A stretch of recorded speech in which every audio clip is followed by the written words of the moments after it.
100 meter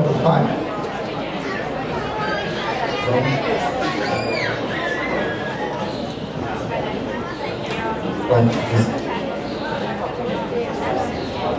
Egy-kettő. Come to the start line, please. Boros Gergely.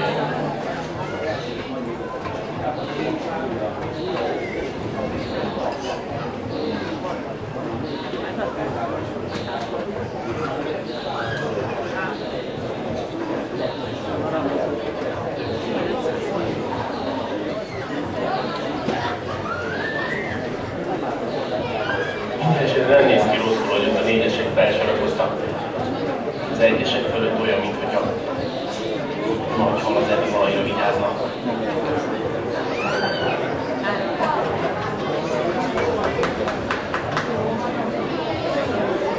Start.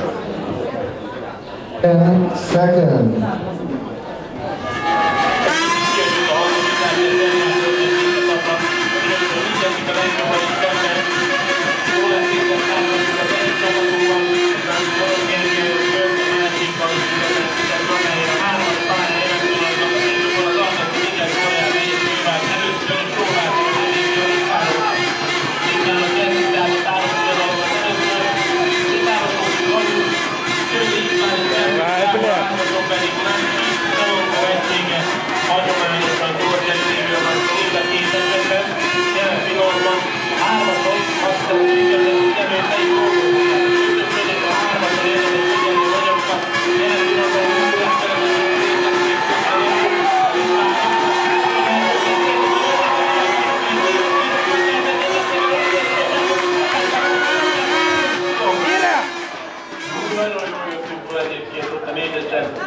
A hatosoknak van a magasban az ötlet, ez a bocsánat, már meg nem mondom, hogy elsőnek, hogy másodikok valószínűleg. Nézzük a rajzot még egyszer.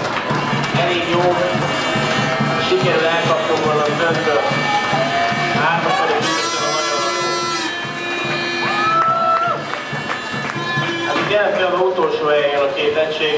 Boros Gergely fönn, Molnár Péter itt alul. Akkor ők végig mennek. Most azt látjuk, ahogy a litván iszonyatosan sebesen kapar, és leváltja a párost. Utolsó helyen váltunk mind a két esetben. Itt van Sík és Csamangó. Közelről a hármasok.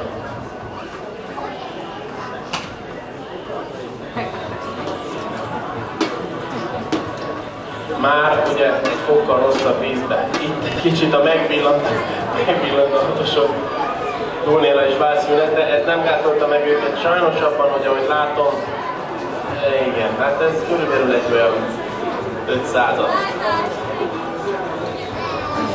De ezt lehet érezni belülről. Itt vannak a litvánok.